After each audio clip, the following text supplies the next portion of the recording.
Prepare yourself for Earthling Entertainment with your hosts, Joe and Ryan.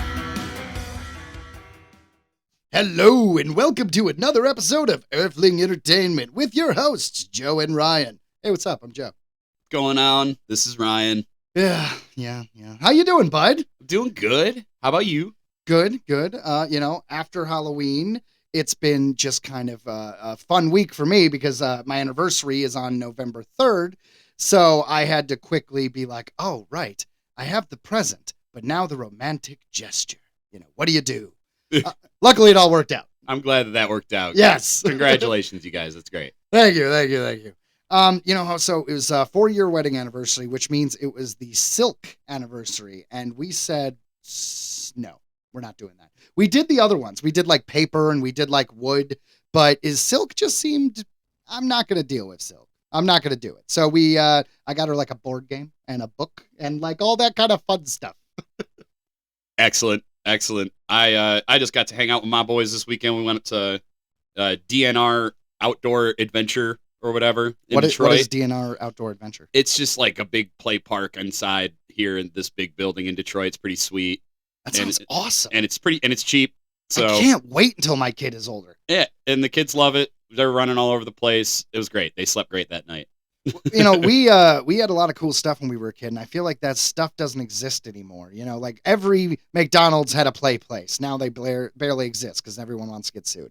And, there used to be Discovery Zone. Do you remember that? Or Kids Kingdom. And they were these giant jungle gyms. Do they still exist? Anything like that? I mean, like places like I was just talking about. Is about the extent of it. Yeah, and the zoo's got a park, and there's certain parks at most places now. Okay, but I'm not talking about parks, man. I'm not talking about a jungle gym. I'm talking about the indoor tunnels and like the rock walls and all this stuff where it's like the only thing that will break your fall is these little plastic balls. There are definitely places out there. I can't think of what they're called, but they have like a height restriction, and my kids are just under it, so we're not quite there yet. Yeah, that makes sense. Yeah, that makes sense. See, that's why I feel like adults have done game shows like Ninja Warrior. Or, Wipeout or anything like that. I was just talking about, Most Extreme Elimination Challenge. Extreme Elimination Challenge. That was such a good show. Well, it was clearly a Japanese show of some obstacle course that apparently some American company bought and redubbed it to be silly. Yeah. So our version of MXC, I don't even think it's probably even called MXC in Japan. It was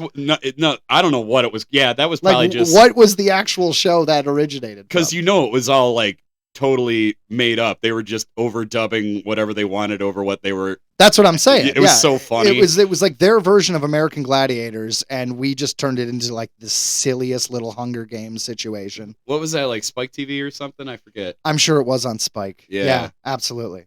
Dude. All right, guys. Well, this is Earthling Entertainment, and what we do here is we have our first half of the show, which is all about spooky, macabre, aliens, ghosts, cryptozoology, all that fun stuff. And then our second half is entertainment, whether it be movies, video games, music, just, all that stuff that's really fun and enjoyable. And that's what we are here at Earthling Entertainment. So if you're just joining us, hey, nice choice. Yeah. And spooky stuff is getting pretty epic as of late. I love all the different lore and legends that Joe keeps bringing to the show. I'm excited for today's spooky stuff. Spooky stuff, yeah. I'm trying to do the most obscure ones we can. I'm going through what is the urban legends from Idaho or whatever, Speaking of which, this is important. Potato monster. I like that. So Indiana, the state Indiana, they I don't know, they call each other Hoosers. I was wrong. Because when we had last week, there was this Halloween episode where we were talking about the explosion that happened in Indiana and all these people died. It was very tragic. Happened on Halloween. Yeah. If you want to hear more about it, watch that or listen to that episode. It's a good one. But anyways, in the article, it refers to the group of people as Hoosers, I believe. And I corrected it and said, I believe that's Hosers. No, Hosers are Canada. Indiana, it actually is like Hoosers. I was completely off. I think I said Hosier. Because that's how it's pronounced. That's how it's spelled. Maybe I just put an accent there. Yeah, I put a little stank on it, I guess. Yeah. So there you go. I just wanted to admit when I was wrong. We have no credibility, Ryan, if we don't admit when we're wrong. You're a good guy, Joe. That's good. All right, excellent. So, with no further ado, I guess we should do spooky stuff. Spooky stuff. Spooky stuff.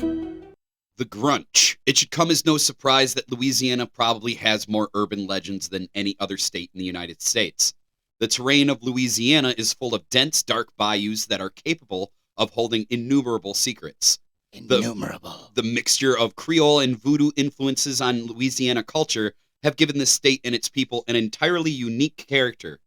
Truly, if magic exists in any state in the U.S., it's Louisiana. In fact, if you're lucky enough to visit the famous city of New Orleans, one of the main activities that's recommended is to go on a ghost tour. Yeah. The one in Philadelphia is dope. The one in St. Augustine, Florida was really good. Yeah. Ghost tours, always support them. However, there aren't any tour guides out there who will tell you about the Grunch. Now, we're not talking about Dr. Seuss's The Grinch. We're talking about something entirely different and more sinister in this case. The Grunch refers to a group of half-humans living outside New Orleans who have resorted to cannibalism as a result of a deal they made with the devil. Num, people. As one does. Yes. According to Exemplar, the Grunch are rumored to be a group of deformed half-human, half-monsters that resulted from years of isolation in the Louisiana bayous. If that description sounded a bit outrageous to you, just wait. The legend of the Grunch gets even more awful and absurd. So, if you're headed to New Orleans, keep an eye out when you're on the bayou. The dangerous beasts known as the Grunch are cannibalistic half-humans. They get their name from the road they've been seen most often. Grunch Road is an old dirt road that leads deep into the woods and eventually to a dead end. It was a favorite place for teenagers to go and do whatever teenagers do. They're going to have sex. That's what teenagers were doing. I just want to be clear about that. Until they learned about the Grunch. That's when they were killed. See, it makes sense. You go to a dark place and have sex, you get killed. Watch a Friday the 13th movie, for God's sakes. Classic rule of any horror film. I know. I bet they were smoking marijuana cigarettes, too. Marijuana cigarettes. Yep, they're doomed. Them that killer gonna get them. What for? However, if you do a quick Google search for a Grunch Road in New Orleans, you won't find any results. It's believed that there was once a real Grunch Road somewhere in the city, and that it was made of shells from the Mississippi River and the Gulf of Mexico and dirt. However, that'd be kind of cool, a shell road.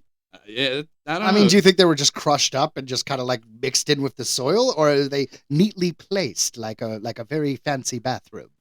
I honestly don't know. Well, think about it, Ryan. If you were going to make a haunted road, would it look like a grandma's bathroom or like an industrial waste? Industrial waste. Yeah, okay, so they probably ground them up. However, there's been some dispute about where this legendary road was located. Plus, many believe that it has since been paved over and renamed. Yeah, that makes sense. However, if you happen to find it in the present day, it's said that you shouldn't get out of your car if you see a goat who looks injured. The stories say that the Grunch use goats to lure people out of their cars so that they can eat them and drain their blood. All right, so in modern, I don't know how many people would actually stop for a goat. I know you might because you love animals, but it's like there's an injured animal on the side of the road. Are you really going to stop? Like, oh, definitely. I would. You would? He'd get me. I'd get out. I'd be like, oh no. I'd be calling animal I gotta control. save that goat. Oh, I would. I totally would. I mean, I feel bad, right? But I don't know because I've driven by things on the side of the road that if they were still alive, I'd just keep going just because I wouldn't want to see them hurt. It would be upsetting. Yeah, no, like I said, the Grunch would totally get me.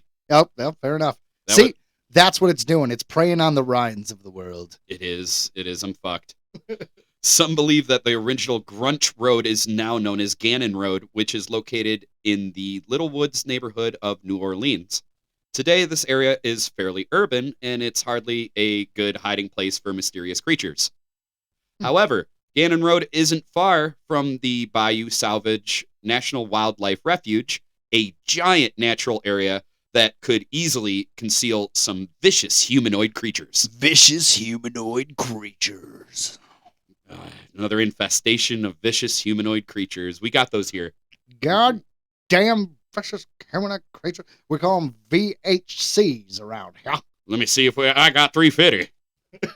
Is the Grunch a cannibalistic tribe? Is it? One version of the legend says that this term refers to a group of deformed humans that were relegated to live in the woods because they were thought to be creations of the devil. Yeah, man. That tracks. Yeah, that track. Yeah, why not? That holds weight. Huh. According to this version of the story, the Grunch refers to a group of people that are the descendants of albinos and people with dwarfism. In early New Orleans society, these people were considered to be cursed by the devil because of their uncommon appearances. Sadly, they were forced to live in the woods on the fringes of the city. Okay, that's obviously really sad, but how many albinos and midgets did you have? Like seriously, are we talking like 14 people? Because that's a pretty big number for a small. I don't know how many are in Detroit. I don't know. That being said, yes, this is very problematic, and you shouldn't put any type of people on the fringes of society. Just say. The further back you go, the worse humans get. It's true. Yeah, dude, people were not very accepting of very much back then. Yeah, it's like, different! They didn't have the little ribbons on the back of cars to give them awareness. Thank God we have those ribbons today. Because I know every time I'm driving behind a Buick, my life is changed by some insight that's on that bumper. It's like I was going to totally just run your ass off the road, and then I read your coexist sticker, and it changed my life. I mean, it was really using all the symbols to spell out coexist that did it for me. It touched my heart. As the story goes, these banished people lived in the woods for many generations, and a great deal of inbreeding occurred. As a result, these people eventually went mad and developed a taste for blood. I don't understand how that would make you want blood, but continue. Maybe eating just raw meat. It's like, after fucking my sister a few times, I could go for some blood. Yeah. Thirsty. They began hunting farm animals as well as humans in the area around Grunch Road. In some variations of the story, this group of people actually did sell their souls to the devil in exchange for protection. However, in order to hold up their end of the deal, they also had to sacrifice animals. So they would steal animals from nearby farms and sacrifice them. In some versions of the story, they also sacrificed humans. And we've got like a cool photo here of looks like a comic book. Yeah, apparently there was a Grunch comic book. It is from American Mythology Productions. Yeah, all right. I have no idea when this came out. I just found the image online. But yeah, if you seek it out, there apparently is a Grunch comic. Send me that. I'll post it. All right.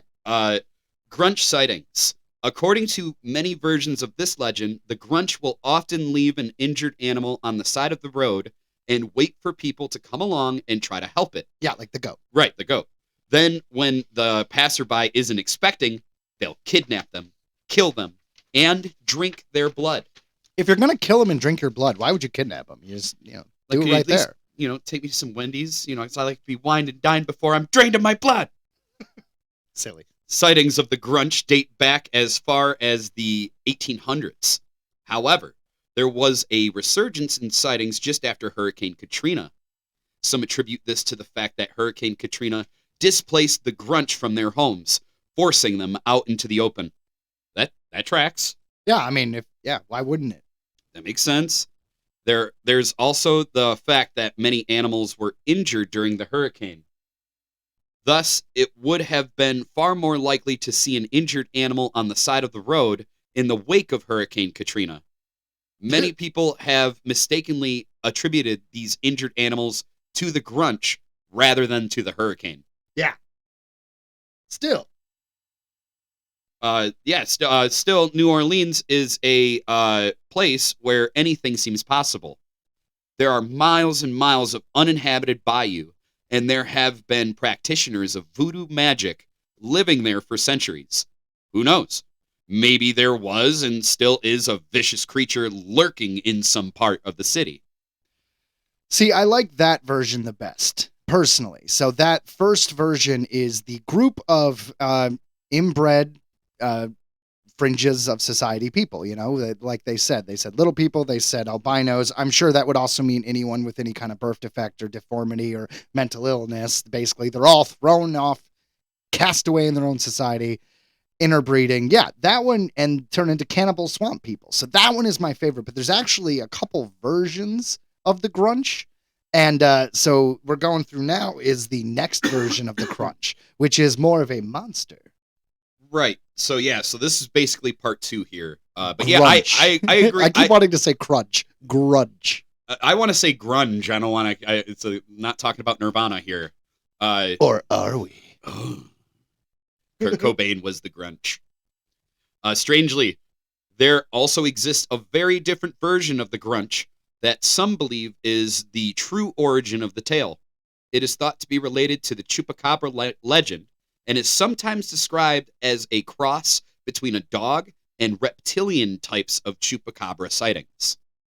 Which honestly, until this article, I've never heard of a reptilian type Chupacabra, so that's cool on its own. I think that was included in Fallout New Vegas. There were like the creatures that were like half dog, half like lizard things. Huh, well, there you go. An interesting blend of the two stories proposes that the inbred cannibalistic tribe brought about this beast when making their deal with the devil. According to their arrangement, the beast would be their protector, an unholy guardian for the exiled people. It's usually said to be a goat-like creature that stands 3 to 4 feet tall, with leathery or scaly black-gray skin, sharp spines, and long horns or quills along its back. It is sometimes reported to have glowing eyes, either red-orange or blue-green, depending on the source. That just sounds like any animal at night, though. Right. You know? Yeah. Yeah. It's said to drain all of an animal's blood and occasionally even full organs through a single hole. So the man knows how to use a straw. That's all I'm saying, right? Got a tickle in my throat. Sorry. Yeah, it's all right. However, that's like, you good? Yeah. I'm just choking over here for some reason. However, here's what the Grunch starts to branch out from the traditional Chupacabra myth. The creature is said to have human-like capabilities and be able to open doors and use tools similar to primates. Though it's also been said to be able to phase through walls, thus rendering this door-opening ability a bit pointless. Yeah, I feel like that's just one guy, like Jed. Jed's like, and he can go through walls. And I like, saw it. no, he can't go through. I seens it. And that's another thing we got to remember, that this is New Orleans we're talking about. People are fucked up, so like, that's not cool, man. There's a lot of normal people, but yes, I'm It's sure a party like town. any society, there's some weirdos. Yeah, it's a party town. But in any case, I do like it because it is an amalgamation of all these different tales. You know what I mean? Like I said, who knows? Who knows? We're just asking questions. The Grunch is also said to have a wolf-like howl, a banshee scream, or a screech like an ape when alarmed, depending on who's telling it. Yeah, that's literally what That's said. what that says. Yeah. Sometimes it's even reported to be able to speak in a low growl. That's creepy. I can see that. Although evidence of this beast is anecdotal, it's interesting to find an old tale that has its reflections in more of a recent sighting. Harvey, Louisiana lady said she saw one eating one of her neighbor's dogs. Also, sanitation workers tell of seeing them raid the garbage cans or chase the garbage trucks along the New Orleans East Haines Boulevard. That's really weird. So they're still seeing it. Yeah, but they're seeing like little creatures, I guess, because little Chupacabra, was it Grunch creatures? And I you're guess talking about the bayou, so that's all swamp people. And it's just amazing that they have they have 3 actually, vastly different versions of this story. Like, because cannibalistic people and Chupacabras just, that's why I do like the one thing that's like, maybe it's a blend of the two, because that makes sense, right? So we have cannibalistic people, and this Chupacabra creature is their pet. And they're all called the Grunch because apparently they're Smurfs. Yeah, and maybe the whole society is just good at hiding. So, this thing's their protector. So, it's good to run around. So that's what you'd see. You wouldn't see all these crazy deformed people. You would just see this guy. Yeah. Well, there you go. I want one. I want one. I want a Grunch. Not like a person Grunch, but an animal Grunch. Okay. Just saying. Yeah. Yeah, it sounds adorable. It is said to haunt many areas in New Orleans and surrounding parishes. They are said to live in the darkest parts of New Orleans City Park Golf Course and have been seen running in the tall grass and along the levees of the Chalmette National Battlefield. Many say late at night you can see them running across the Highway 90 looking for something or someone to eat. Lakeview residents nowadays tell of how they no longer leave their pets in the yard since Hurricane Katrina, as so many Grunch were displaced into the neighborhood. In my Harvey, Louisiana home, many people tell of seeing, so this is from the telling of this journalist from their Louisiana home, many people tell of seeing them knocking over trash cans and chasing cats to drink their blood.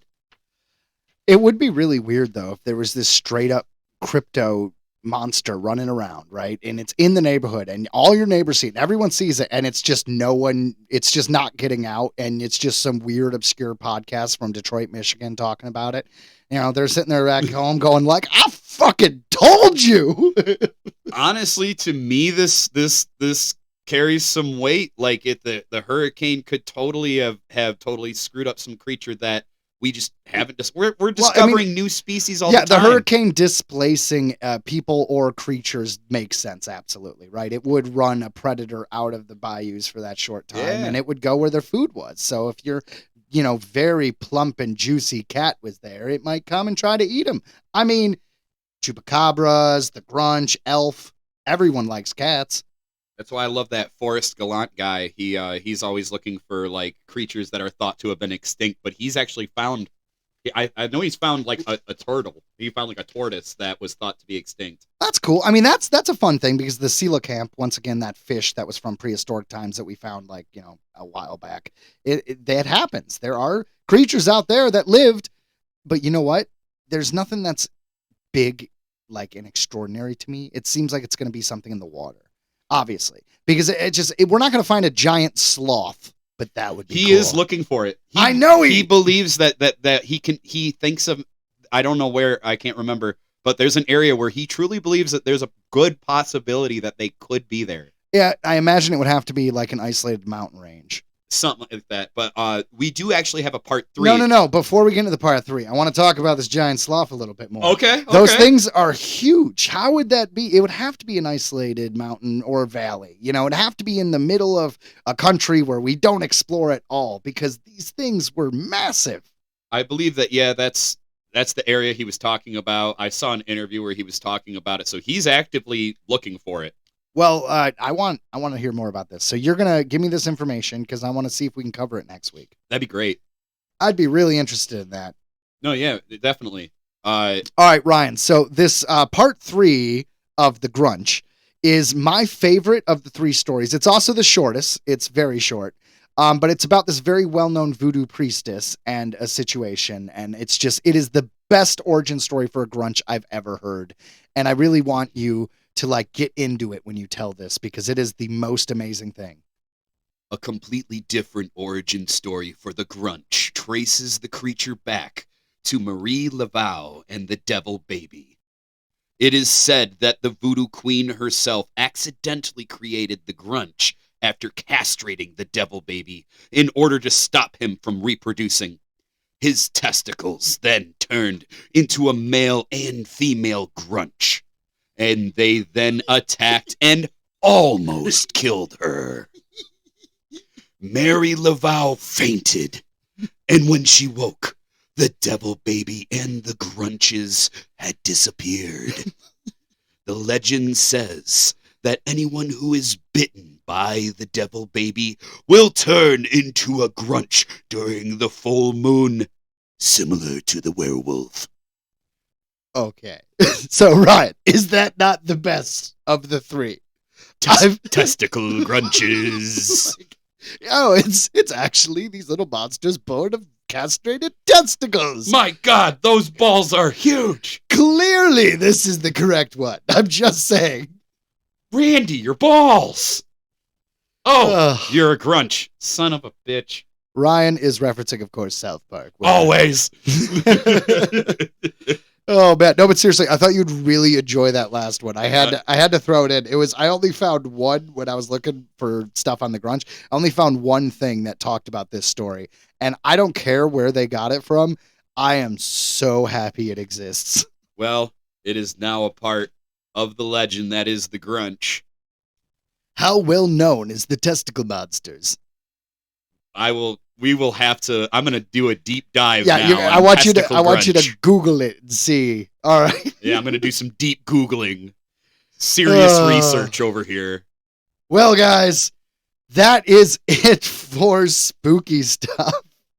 And hope you enjoyed it. Hear a little bit more about the Grunch. Next week, we'll find out something else that's kind of crazy and creepy.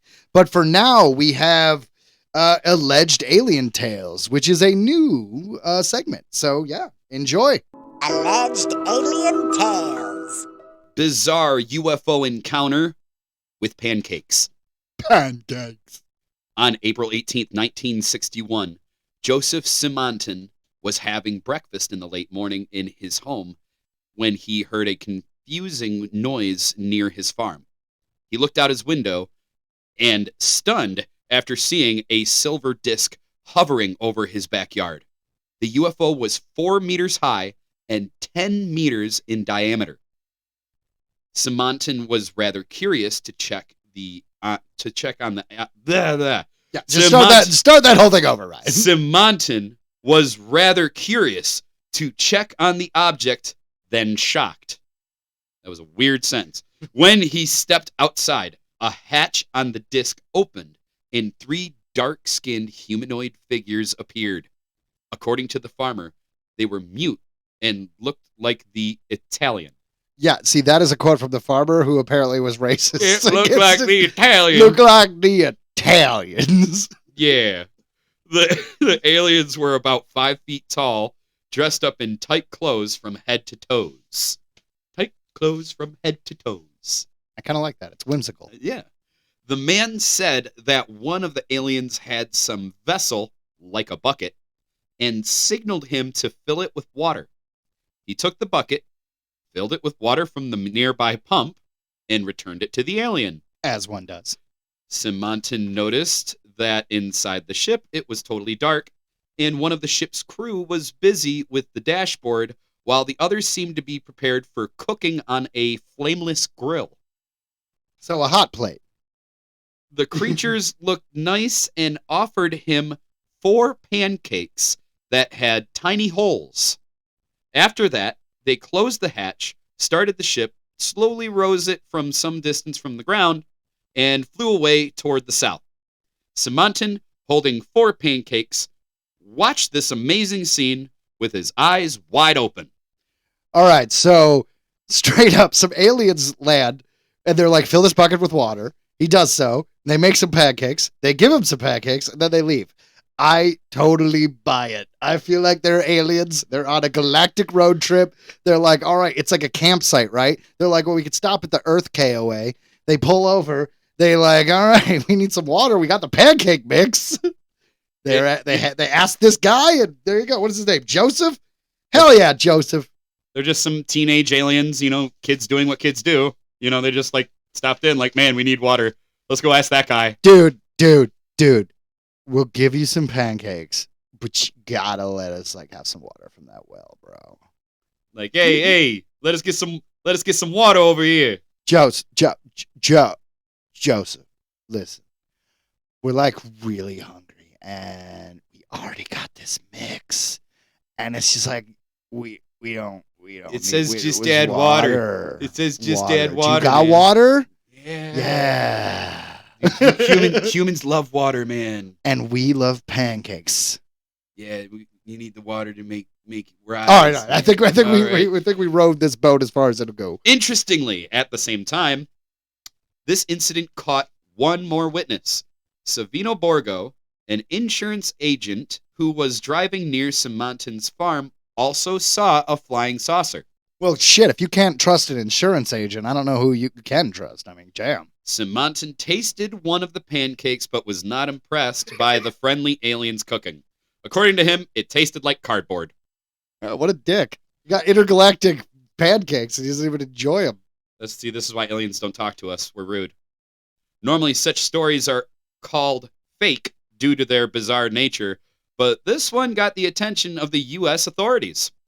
After the neighbors spotted a UFO over Simonton's farm, they called the U.S. Air Force. They arrived with the members of Project Blue Book. Which we all know. Dum, dum, dum.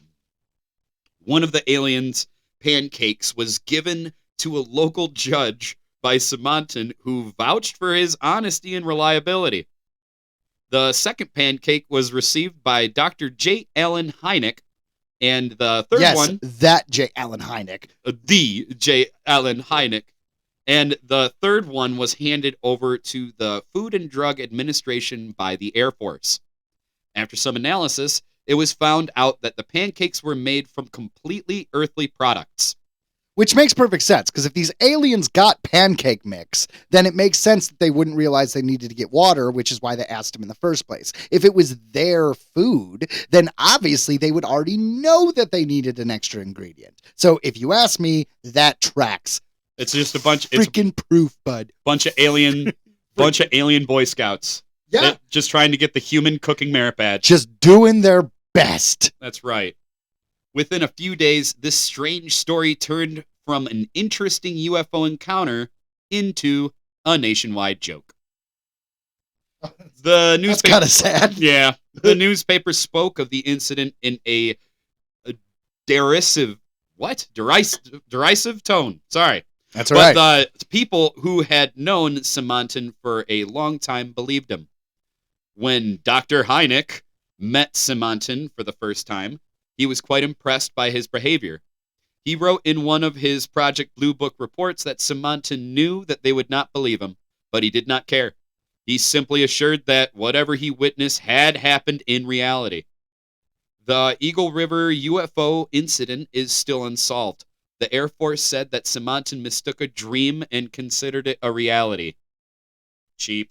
Yeah, that makes sense, though. Of course the Air Force would say that. But they're just like, oh, no, he just dreamed and thought it was real. That's so condescending.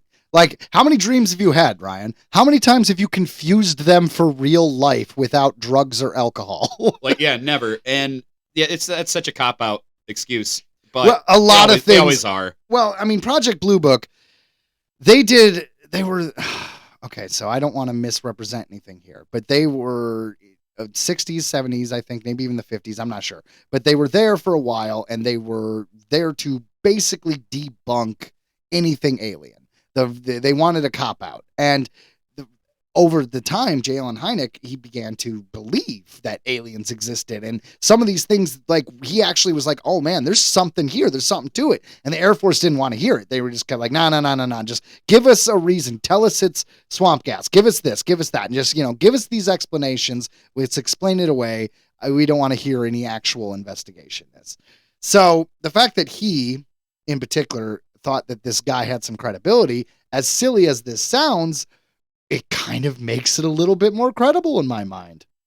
I'm going with, like, what is the theory that it's just the UFO was a government thing? Like, those were actually government people in, like, crazy suits, and this guy was just kind of freaking out because he had never seen technology like that before, and that would totally make sense why they're just making freaking pancakes on a hot plate in it, and they just, like, they needed some freaking water, like, and they were mute because they didn't want to blow their cover, and so Project Blue Book is really just trying to cover up the fact that we've got all this either extreme technology that's just never been presented or reverse engineered alien technology that we've never been told about.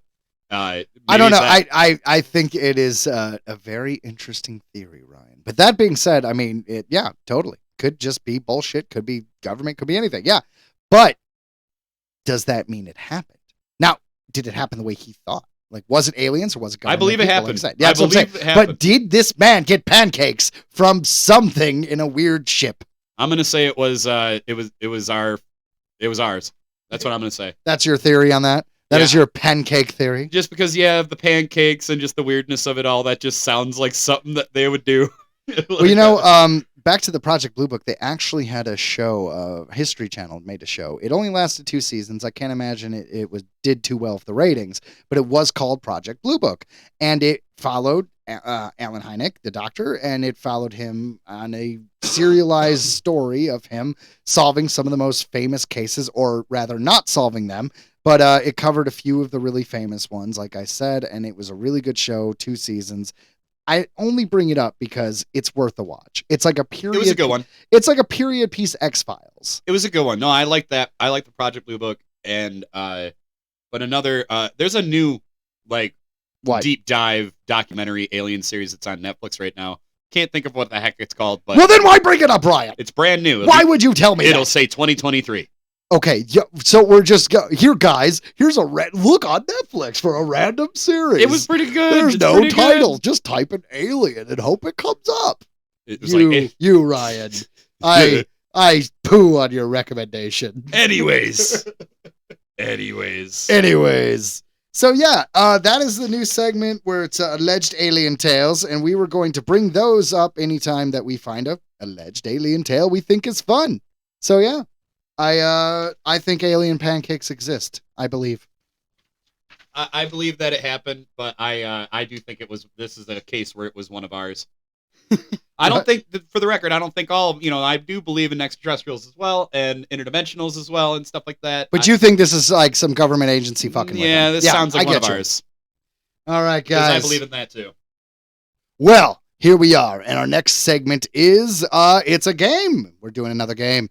So this is a multiple choice quiz that we are going to ask Ryan, and you can play along because this quiz is on The Legend of Zelda: Tears of the Kingdom. Hey guys, this week's game is on The Legend of Zelda: Tears of the Kingdom. So if you are not a fan of that game, or you have no desire to listen to anything about that game, just jump to 51 minutes and 20 seconds. All right, thanks. Now here is our game on The Legend of Zelda.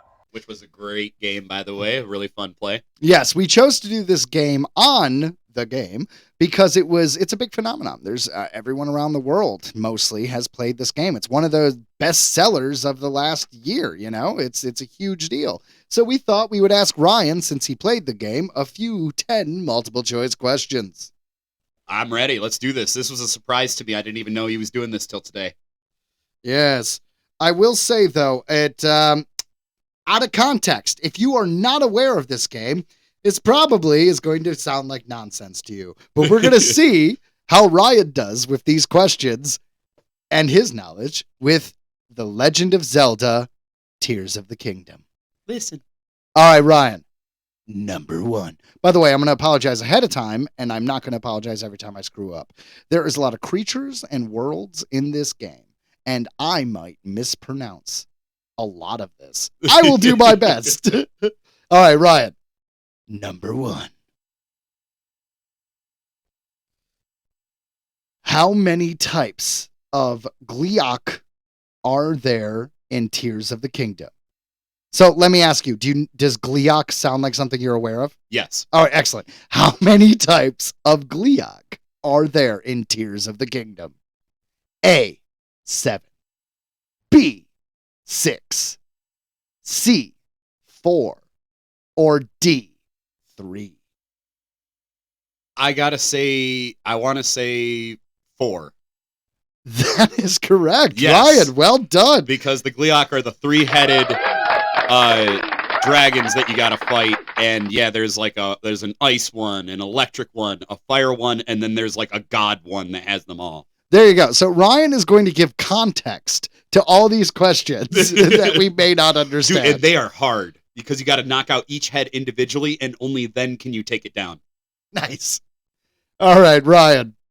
In Tears of the Kingdom's first Blood Moon cutscene, what is Zelda's opening line? Is it A, the blood moon rises once again? B, when the glow of the blood moon shined... excuse me, I have to... Go ahead. B, when the glow of the blood-stained moon shines upon the land? C, watch out, Link? Or D, witness the blood moon's rise? I believe it was B, and then it continued, and then for the rest of the game, it's A. You believe it is B? Yes. It is actually D. Really? Witness the blood moon's rise. Okay, because yeah, she does change it up. There you go. All right. See, this is what we're gonna have to do for these. Just come up with random things. No, and quiz you on them. that got me on there because All right. that would have been like the beginning of the game, and I put an embarrassing amount of hours into it. Yeah. How could you remember the beginning of the game? All right. Tears of the Kingdom is a sequel to which Legend of Zelda game? A. Breath of the Wilderness. B. Breath of the Dragon. C. Breath of Ganon. Or D. Breath of the Wild. D. Breath of the Wild, which was another amazing game. There were certain things that were in that game that I was sad that they didn't include, like because you used to have like a bomb that you could just always have, just like unlimited bombs, and they took that away. So it was unlimited, as in you could just throw as many bombs as you wanted. One at a time, but yeah. Nice. And so can you still have bombs in Tears of the Kingdom? In Tears of the Kingdom, you get the bomb plants, and you attach them to arrows, and you throw them. Ah, see. So a new weapon mechanic took away the endless bombs. Yeah, because it was all about gluing shit in this game. Like, you glued a ton of shit together. You made contraptions and such? Yes, and some people online, like you can look it up, made some hilarious ones. There are some amazing builds online that people have done. Oh, that's fun. So there's like a little bit of like unique stuff you can do, like player wise. Yep. And you can like level up all of your energy, and you can do crazy shit. Like, basically people have made straight up like planes and shit that work. Wow. See, there you go, people. So if you haven't played Tears of the Kingdom, it's something to play. I can't imagine any Nintendo person out there hasn't played it, though. So really, we're talking to those who have different systems. Tears of the Kingdom might be a good enough game to get a Switch. Yeah, it totally. I would suggest it, but I'll admit, once I kind of did everything, I don't know. Well, see, that's how I felt about the Harry Potter Hogwarts Legacy. Is I beat almost everything. I got almost every trophy, and then I was just trying to get level 40 because that's the cap of the game. And I come to realize that you literally have to get every single thing in the game to get to level 40. And when I say everything, I mean every collectible. It's just it's a ridiculous thing. So I stopped, but I thoroughly beat that game. So did you like it? I did. I really did like it. It's coming out on the Switch in like a week. You know, I wonder how it's going to do. I'm gonna get it. You should. It's a good game. But all right, we're gonna talk about number 4. Ryan, which Zelda game does not have a corresponding armor set in Tears of the Kingdom? Oh my god. A. Ocarina of Time. B. The Minish Cap. C. Twilight Princess. Or D. The Wind Waker. It's gonna have to be B because I don't remember that. It is B. Yes. Because let me say, because I don't know what the Minish Cap is.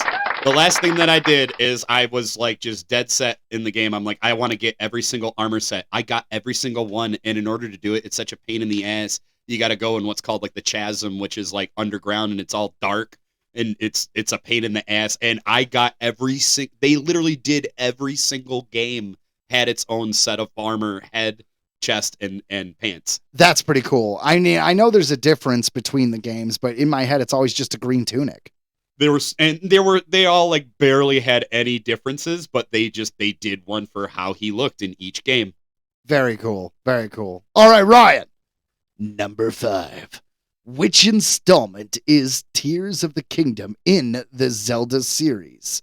Is it A, 7, B, 15, C, 20, or D, 12? Oh my god. Yeah. So there's so much Zelda. Yeah, so count them. Or just guess. Once again, it's A, 7, B, 15, C, 20, or D, 12.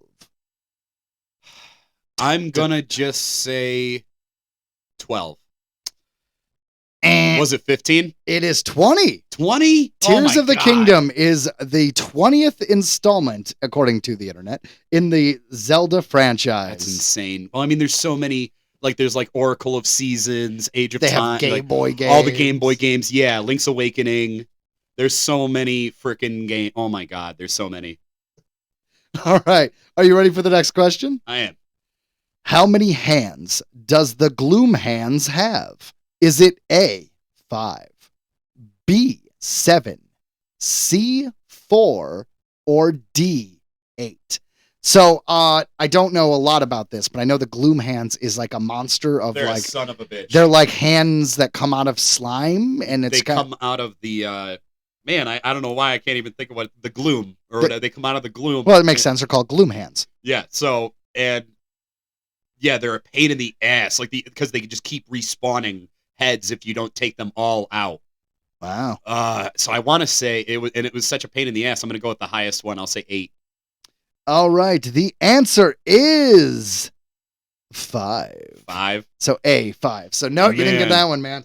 Man, See- I hated those. I usually was running away screaming from those, so I guess I didn't have time to count. You know, there's always games like that where there's the character you avoid. So in the Harry Potter game, there is the I'm gonna screw it up, but they're basically zombies. They're in a fury or something like that. And I just avoided them as much as possible. I hated them because they only went down if you used a fire spell. That's it. What do you do? That makes sense. It makes sense. Bothered me. It was fine. It was fine. All right. Number 7. Are you ready, Ryan? I'm trying. Let's do this. This is hard.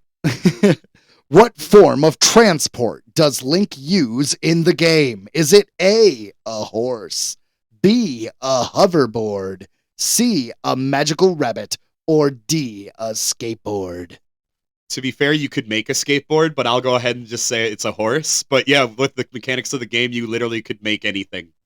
Okay, see, I don't know if I should give it to you or not, because I haven't played the game, and the internet told me it was a hoverboard, and I didn't see any kind of hoverboard. No, there was no hoverboard. So could you make a hoverboard? So somebody who who suggested that question online was like, no, you were usually using like wheels and stuff like that. Like they had different wheels that went a certain direction, and you would attach them to like a board, and you literally would hit it, and you could even like get like a controller, so like you have like a steering wheel. Sure. Okay, so I'm actually going to not give you the point, but I'm not going to count it against you either. We're just going to cross off this question. Well, because- horse would be the answer because you capture horses. You go to all the horse stables there. All right, so you're saying you want the point. You think horse is correct. Horse is definitely the answer. All right, well, you 'Cause did it's Link. you did beat the game, so I'll give you horse. It's Link, yeah. Yeah, you All right, there they you even go. have a horse god where you can go to level up your horses. You talked yourself into it. You got the point, bud. I'm just saying, there's different, like you said, there's different mechanics, and it's cool. You get to the horse god, you offer him endure carrots, and when you do that, whatever horse you're on, Endure carrots? yes, he will raise its stats and shit like that, so that you can like max out horses, and you can have like really like where they can run a lot further, they can take a lot more damage. Yeah, I remember upgrading your horse was a really good idea in Red Dead Redemption 2, and that's the only game where I was horse upgrading. That's another game I want to play. I've never played it. Oh, it's really, really good. I just bought Red Dead Redemption, the remake, right? So they're charging you $50, like it's a brand new game. Yeah. And it's, it's an HD upgrade, but it's not a great HD upgrade for paying full price for the game. That being said, they do include the DLC Undead Nightmare, which is pretty cool. And they put it on the Switch too, I saw. Yeah, and you know what? That's a good one, but I would say Red Dead Redemption 2 is a better game. Not just because it's newer, but it's just there's a lot of really fun stuff in there. Okay. All right, Ryan, are you ready for number 8? Yes. What is the name of the lost city that houses the fire temple? Is it, this is the part where pronunciation is going to be a problem. Is it Gortopia? Is it Gorondor? Okay, so Gortopia, A. Gorondor, B. Gorondia, C. Goronville, D. Man, I know. this is hard. Yes, it is hard. Can you say them again? A. Gortopia, B. Gorondor, C. Gorondia, or D. Goronville. C? C. Gorondia is correct. Yes. Oh my God. I was between that one and B.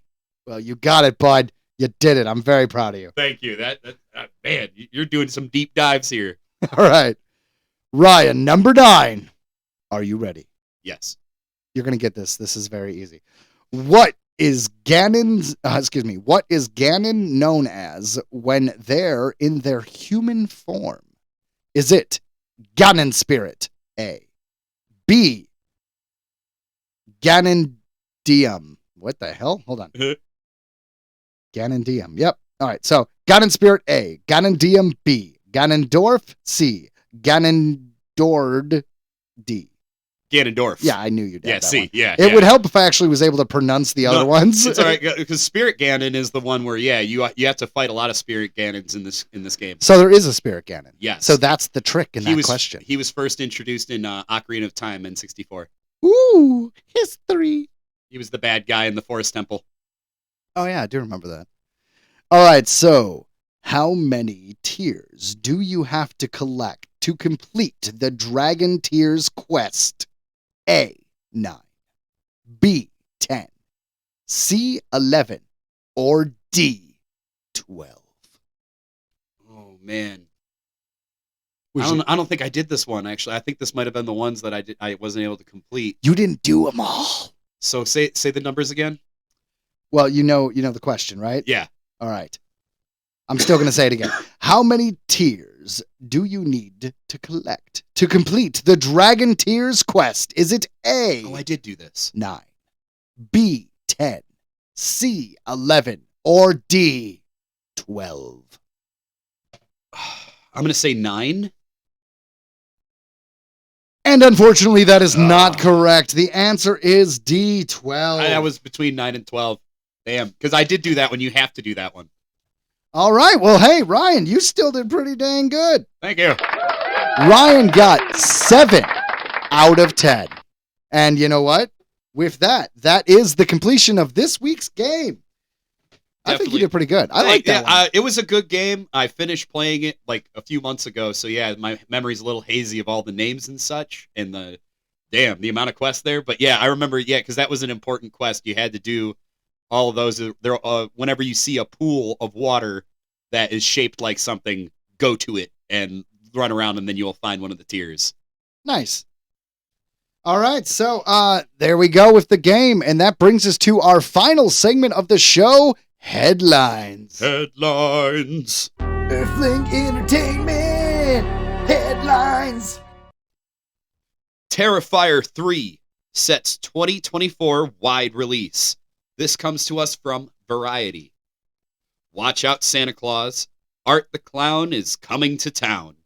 Terrifier 3 is set to hit theaters across North America on October 25th, 2024, per an announcement from Cineverse and Bloody Disgusting. The Christmas-themed horror film, written and directed by franchise mastermind Damien Leone, will focus on the villainous, bloodthirsty Art the Clown, who is set to unleash chaos on the unsuspecting residents of Miles County as they peacefully drift off to sleep on Christmas Eve. Terrifier 2's remarkable success was driven not only by the insatiable appetite for new and thrilling horror icons like Art the Clown, but also by its unparalleled theatrical release and marketing, along with its unyielding spirit, Leone said in a statement.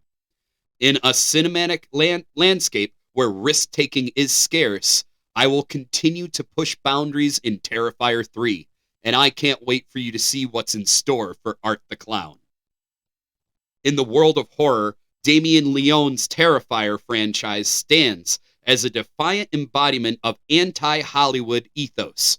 Brad Miska, managing director of Bloody Disgusting, said, with an unwavering commitment to delivering precisely what the fans desire, Leone has crafted an entirely independent sequel, Terrifier 3, is going to have nastier kills, a bigger budget, and an even crazier storyline. Terrifier 2 was a surprise box office hit, making $11 million at the domestic box office from a $250,000 budget. The second installment became a word-of-mouth sensation among horror fans due to its extreme gore, lengthy running time, dark humor, hallucinatory sequences, and cameos from genre mainstays like Chris Jericho and Felicia Rose. Nice. Well, I didn't actually watch the was it Terrifier? Terrifier. Terrifier. I didn't actually watch Terrifier, but I know the origins is it was a small segment in a film called Tales of Halloween, or is it? There was a different one. It wasn't Tales of Halloween. Okay, fair enough. But he started out as a small segment, and then it got so popular, he made a movie, and then it got so popular, he made another movie, and now he's making another movie. Is that pretty much the extent? Well, yeah, $250,000 budget, and he made $11 million. Yeah, that's a good win. That's a big win. You said you liked the films, though, right? Loved them. I honestly consider Art the Clown to be like one of the most creative, like one of the best new bad horror guys, like main horror guys. All right, maybe in 20 years we'll get them on shirts, not just Freddy and Jason, right? Well, he already is, I think. I see Art the Clown's really popular. Fair enough. And I didn't know it was Christmas. Yeah, that's cool that they're going to do it like Christmas themed. That's cool. So the other two weren't Christmas themed? No. These first two were very Halloween.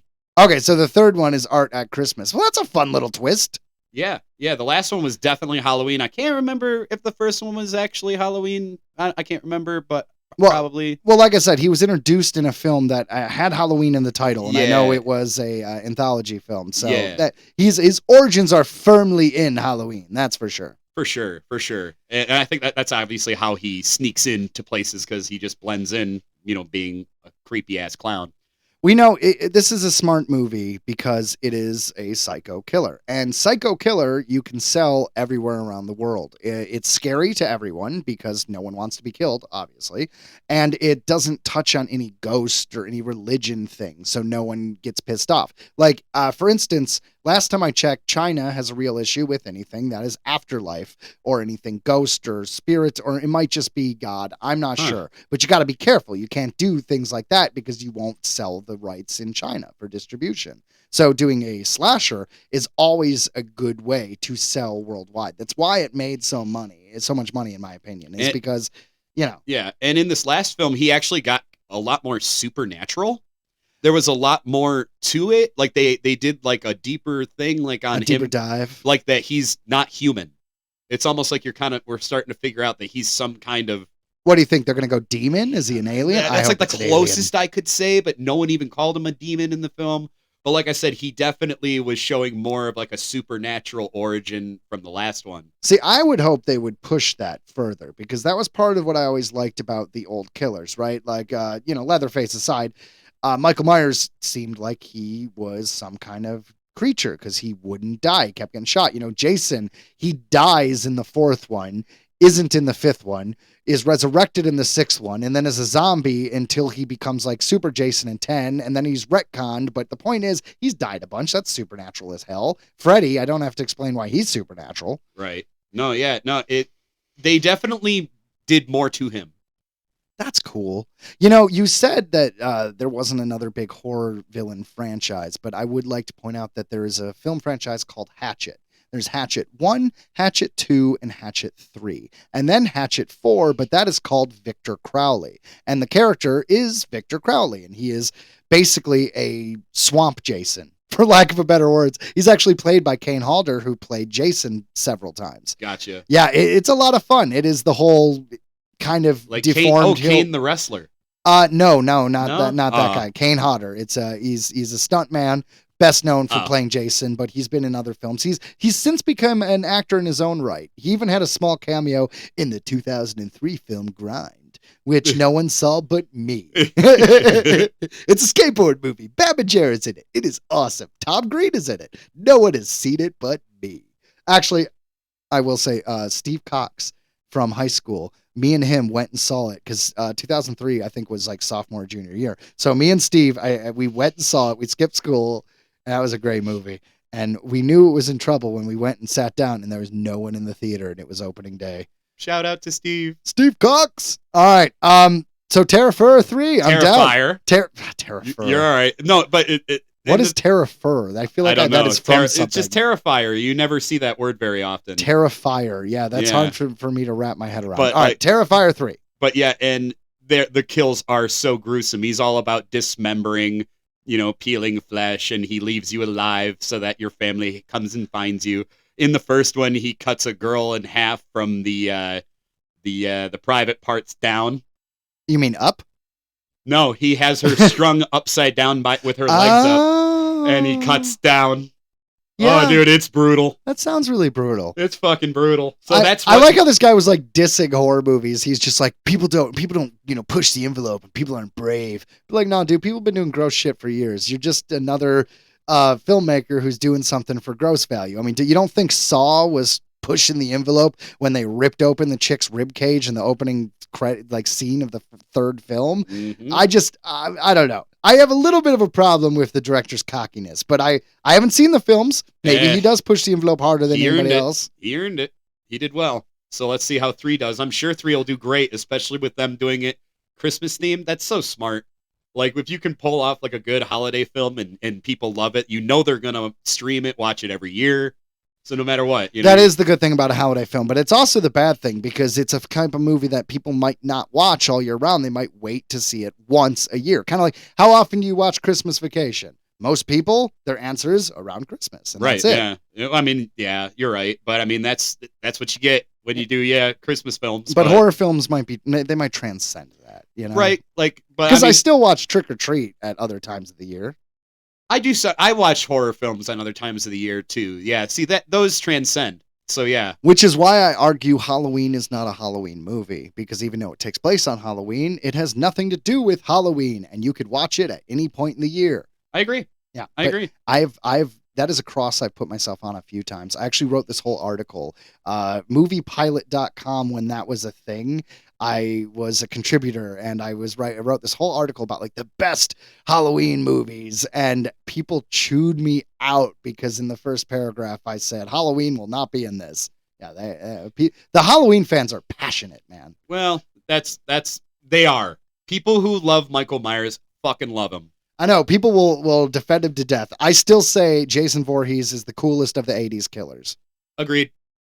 Even He's though some of them started in the 70s. You get what I mean. I just rewatched part 2 the other day. It's so good. Friday the 13th? Yeah. Oh, yeah. The good old burlap sack over the head. And they really fully explain his whole origin story really well in that movie, that he was just out there going crazy, basically, living off because he what witnessed could. his mother getting her head cut off. And right. They actually did a good explanation of how he got, because I remember being young. They kind of skipped the explanation of like, didn't he drown when he was a child? They were just kind of acting like, oh, he was alive and in the woods watching this. Right. So like maybe he just got out and was having trouble getting to the freaking camp. By the time he got there, he's like, holy shit. Mom, what are you doing? Right. Oh, that's funny. All right. We're going to go to headline number 2. Bob's Burgers reveals new Jimmy Pesto voice actor. This comes to us from comicbook.com. Bob's Burgers has officially reintroduced Jimmy Pesto back into the animated series with the newest episode in season 14. And with it has revealed the new voice actor taking over the character. Earlier this summer, former voice actor behind Pesto, Jay Johnston, was arrested and charged by the Department of Justice for his involvement in the January 6th Capitol riot back in 2021. And Bob's Burgers officially cut ties with the former star in the years prior. With the Jimmy Pesto's character teased to return to Bob's Burgers for season 14 of the series this year, fans have been wondering who would take on the role. With the debut of Bob's Burgers season 14, episode 5, Bully Eve It or Not. Oh, that's kind of clever. Yeah. Bully Eve It or Not. I like it. Well done. On Fox this past Sunday, the end credits for the episode revealed that Jimmy Pesto is now voiced by Eric Bauza, who fans might recognize as the voice behind many famous characters such as Bugs Bunny, Daffy Duck, Marvin the Martian, and many more. For fans who didn't notice a key difference in the performances, this is likely why, given Bauza has such a dynamic range. Yeah, I mean, that's true. If you want people not to notice, you get like a vet to come in. I know who he is. I can picture his face. I've right seen on. him before, yeah. That's cool. We're not going to get into any of the political stuff of the January 6th, but I will say that the guy who got fired for his involvement, it's always weird when you hear a celebrity who was in some like just strange kind of situation. Like the guy who played Goldberg in the original Mighty Ducks, and he's doing really well right now. I'm not trying to throw shade, but he was arrested for meth a few years ago, and his mugshot went around, and you're just like, oh no, Goldberg from the Mighty Ducks became a meth head. No. And once again, he's doing great now. Yeah, I was going to say that actually turned into a positive thing, I think, because he got like an outpouring of support. It did, yeah. It actually helped him out. Yeah. But then there's a chick, I believe her name is Alex Mack, but she was in Smallville. She was arrested for her involvement in a cult that was like sex trafficking people. And it's just when you hear about these things, you're just like, oh my God. So yeah, apparently the guy and the guy Jay Johnston, who was fired, I loved him in the Sarah Silverman program in the early 2000s. He played the weird cop guy. So I love the guy's work. Apparently he made some bad choices as to, what after curricular activities he was going to do, but that's neither here nor there. And yeah, interesting. With a lot of changes with animated shows lately. One does not simply walk into the Capitol. Apparently. You're going to lose your job, bro. Yeah. Well, everybody was going so crazy at that time. I agree. We're not going to talk about it. It was a crazy Let's time. just move on because there's too many opinions on too many sides, and this is not what we do on this show. So, headline number 3. I'm excited for this one. The MCU's Blade movie will be rated R. Which is pretty cool. Hell yeah. This comes to us from Nerdist. We've known that a Blade movie is coming to the Marvel Cinematic Universe since 2019. Who can forget with the film star, Oscar winner, Mahershala Ali. Put on a hat that said Blade and caused an excited uproar in San Diego's Comic-Con's hall. Why'd you say Hall? It's Hall H. Oh, sorry. It is Hall H. That H isn't a typo. It looked like a typo. Though there have been some ups and downs with this movie, hopefully we'll only see smooth sailing for our favorite vampire from here on out. We don't know too much about the movie yet. However, we now know that Blade will be rated R. The rating was recently confirmed by the movie's director, Yan Demange. That's a dope name. Yan Demange? I don't know. Continue. Blade marks the second MCU movie to receive an R rating, although we bet that it will be a very different R-rated experience than Deadpool 3. The rating opens up a whole new world of possibilities for the MCU movie, and one can only wait to see how it will manifest. Okay, so the bottom line is, if you don't know, which you'd have to be living under a rock not to know, but Blade is a character who is half vampire, half human, and he's a vampire hunter, and he goes on his quest to basically take down vampires. It's hard to not make that rated R. I think the third Blade movie that came out with Wesley Snipes was rated PG-13, and of course, that's the one that failed. The other two were rated R. Second one, directed by Guillermo del Toro, was really, really dope, and had an early Norman Reedus in it as Scud. Ryan Reynolds too, right? No, Ryan Reynolds was in the third one, which was terrible. Okay. Ryan Reynolds did a great job. It wasn't Ryan Reynolds' fault. I was going to say, not his fault. Well, I heard Wesley Snipes was a handful, to say the least, and there was a lot of other problems in that third film. But the first two, freaking great. And they're still great. Like, the first film with Wesley Snipes has the blood orgy scene at the... Oh, no, I say orgy. The blood rave scene at the beginning of the... Blood orgy! Yay! It's funny that I've in my head that blood orgies come up more often than blood raids, so that's where my well done. That's what came South out. Park reference. Yes, exactly. But anyways, even that song, if you hear boom ba dum dum dum dum boom, you're gonna be like, oh, that's the one from Blade. Like, it's iconic. It is. Well, Mahershala Ali, I believe he won his Oscar for Green Book, and that was a few years ago. He is a wonderful actor. He was in one of my favorite shows that came out in the early 2000s called The 4400, which was, they remade it a while back. The remake sucked. But long story short, it's just another one of, how are these humans have powers? Wow. But it was a good show. So I've liked him forever. So I want to see him as Blade. I heard a lot of problems with this production. I heard that too. That's what made me a little scared, but I mean, it's got an R rating, so hopefully they don't fuck it up. I don't see what the R rating has to do with whether or not they fuck it up. They're good R-rated movies and bad R-rated movies. Same with PG-13. Just add a lot of fight scenes, a lot of cutting, a lot of blood. A lot of exploding vampires. I'll be happy. I'm just wondering how we're going to fit this into the MCU, because it's kind of like mutants with the X-Men. It's like, how do you be like, oh, mutants have always been here, but we just haven't talked about them for 26 movies. It's like, oh, vampires have always existed. I have thought that. So I think that's why we're in the multiverse phase of the MCU, is I'm predicting that Blade is going to take place in a different universe, as well as one or two of the other things. Like Eternals came out and there was a giant statue coming out of the planet, and the following movies no one even talked about it.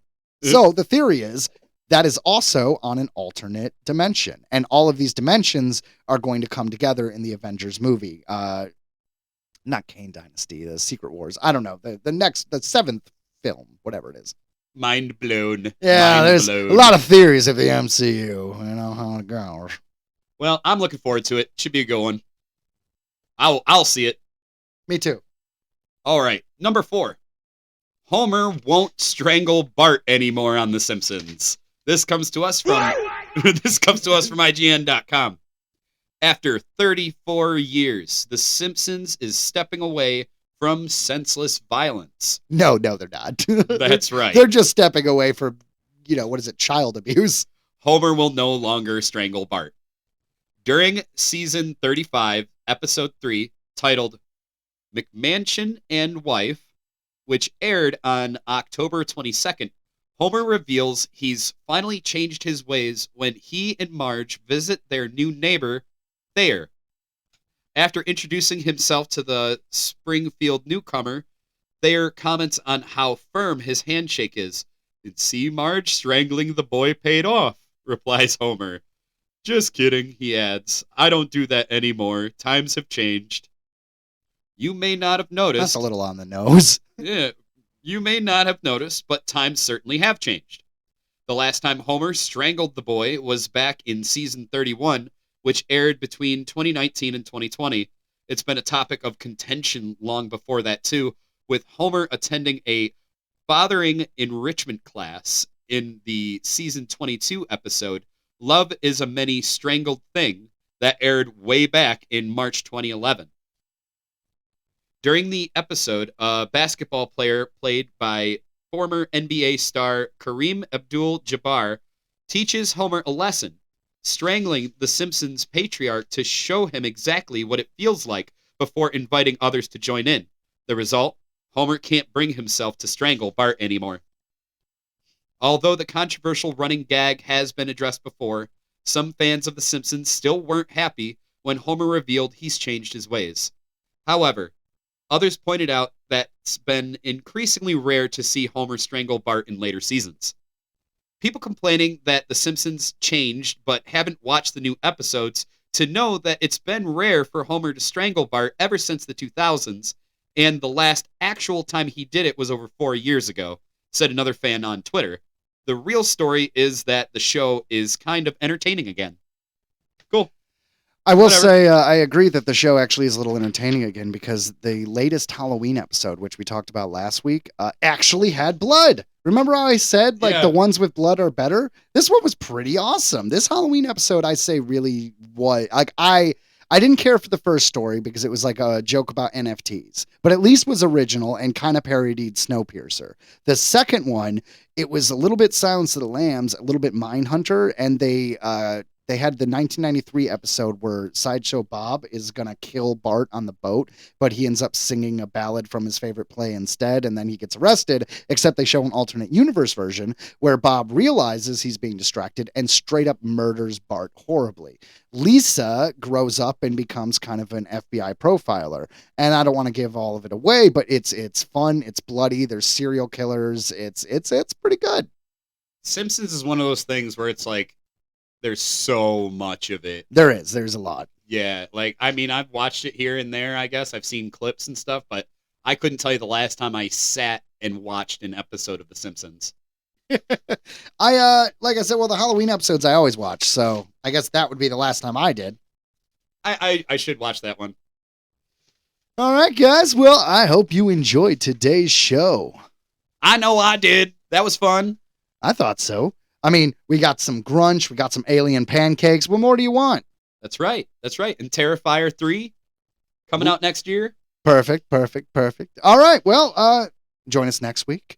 And thanks for listening. In the meantime, if you want to hear more good stuff from us, if you check out the show Tattered Tales, it's an anthology show. So we have each episode is a self-contained story of horror, fantasy, suspense, or something silly, something scary. You'll enjoy it, like Twilight Zone, like Black Mirror, any of those. My favorite, Tales from the Crypt. So check that out. And also, if you happen to be in Dearborn, Michigan, go to Green Brain Comics on Michigan Avenue. If you gotta go, use your common sense and don't whiz on the electric fence. All right. See ya. Bye.